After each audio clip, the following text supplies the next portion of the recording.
Hi, I'm Simon Young from Duncan Fitness Centre, and I'm going to show you Lean Eating for Women Phase 9, workout number 1. So in this workout, we've got a lot of mixture of body weight moves and band moves. It'll get your heart rate up, and it's a pretty fun workout as well, because we're going to look at some nice different patterns of things we've never done before. So the first one, we've got a squat to triple extension, and we've got a push press. So we're going to need a pretty light band for the push press, a red or an orange band. Put that onto the floor so you can step into it pretty quickly. The first move we're going to look at is the squat to triple extension. Put your feet about hip width apart. Put your arms down by your side and open out the hands. Push your hands back. Imagine you're trying to paddle towards the ceiling. Pushing the hands back, you should feel the hamstrings engage, the back is nice and flat, so you load the back and hamstrings. From there, keeping a straight line from head through to tailbone, you extend up. Push back. Push back. I aggressively push back. That causes a nice stretch in my hamstrings. I then drive on up. Triple extension, coming up onto tiptoes, and then push the hips back. So the squat to triple extension is basically a broad jump.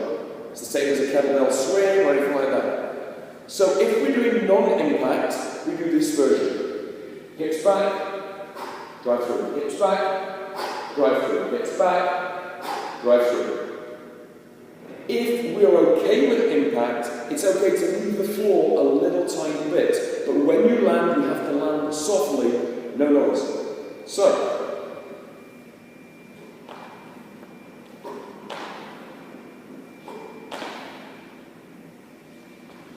third version I'm going to show you, if you have space and you are totally okay with impact, you can travel and do a broad jump. So the broad jump is like you're going to jump into the swimming pool. You push the hips back, land soft. Hips back, jump through, land soft. So if you've got a little space to work in,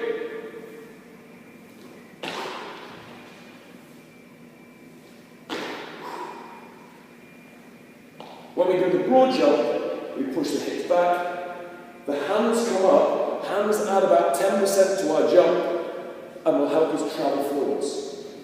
So, squat to triple extension, no impact, impact, or moving forward which has a higher impact.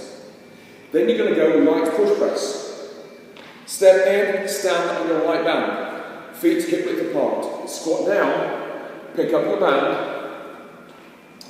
go palm up, pull the band apart a little. You'll feel how your shoulder blades pull together. From there, you dip your knees slightly, then you rapidly explode up. Pull the band down. Dip. Pull the band down. As you pull the band down, you'll feel how your shoulder blades pull together. Dip, punch. Now, in the top position, don't arch your back. You dip, punch, squeeze your bum, squeeze your legs, control it back. When I control it down, I pull the band apart on the way down. So that's the push press. Next pair of exercises we're going to look at are the single leg deadlift and then something called a sit out. So the single leg deadlift, there's a few variations on this. The first variation is body weight only. Cement one foot into the floor, put a slight bend in your knee. You want to keep a neutral spine, so don't round the back. From there, keeping a neutral spine, push the hips back, extend through the leg, point your heel, you'll feel the hamstrings and glutes engaged, stand all the way up. You try to keep the hips and shoulders nice and square. Imagine a piece of string runs from your heel up to your bum. So when you hinge, the string is stretched, and somebody pulls the string tight, that pulls you upwards. To make this a little trickier, take both hands out and reach them in front.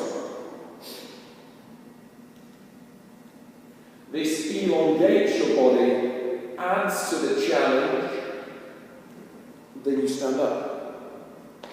To make it trickier still, put your band around your wrist, grab and grab, so it's like a huge bracelet. The band goes under the instep.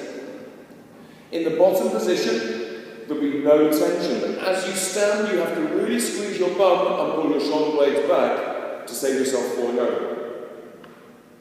Slide bend in the knee, pushing the hip back first. Work on pressing through the heel, midsole and big toe. Striding through that heel, squeeze your bum, pull your shoulder blades back, tap the toe on the floor if you wish. Hinging back. Pause. Drive up strong. See how I paused and got settled in my balance before I stood up. You do all your reps on one leg and simply step in, step through, and do all your reps on the other leg. Then we're going to look at the sit-out. So the sit-out is a little shoulder stabilization move, and it works on hips, shoulder stabilization, and it's kind of derived from mixed martial arts, but also it looks like you can do a bit of breakdancing. So here's how the sit-out works. Spread your fingers, put your palms on the floor, and start on all fours. You want your shoulders not shrugging, so pull them down, pull your elbows tight towards your ribs, come up, knees off the floor. So you're in a position like a bear crawl. So you're on your toes, flat back, pressing your palms hard into the floor. Press the right palm hard into the floor, turn through, sole of the foot is flat, kick your leg through, and open it up. In this top position, I'm pressing my right palm hard into the floor, I'm pressing my left foot hard into the floor, I'm lifting up my hips, no shrugging, glute is loaded, this front shin is vertical. I control it, I come back down to all fours, I rotate the other way, I do the other side. I control back, through, back, through. As you get used to this, you get to pick up the speed and lift the foot. But initially, keep this heel down. Start slow and work through it. So to recap, palm, palm, dig in the toes, hips up, turn through, heel on the floor, foot on the floor, pressing the palm. Back to the middle, turn through the other way, turn through. So you're rotating the feet through. So that's the sit-out. Final pair of exercises. The front squat and the plank row. So on the front squat, we've got two options, band or body weight. Band version, stamp on your back, squat down, put the band over your shoulder, and cross. Pull it away from the throat, push out the knees, elbows tall, pushing the knees apart, sit into your front squat. Remember, in a front squat, which we are gripping the floor with our feet, and imagine we're trying to spread the floor apart. As we do that, it opens the hips, loads those laterally. You then push the knees out as you pull your body between your legs. Your elbows are nice and high. Then you drive through, squeezing the bum to finish the movement. The band actually gives you feedback if you push against it. If you prefer not to do the band version because it upsets your shoulders, we can do what's called a prisoner squat.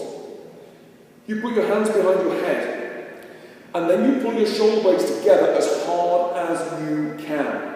You want to feel this in your upper back. You then do the same things as you normally do with a squat. Grip the floor, tighten up that external. Deep breath, sit down and back. Stand. Deep breath, sit down and back. Stand. But you're working really hard on squeezing those shoulder blades.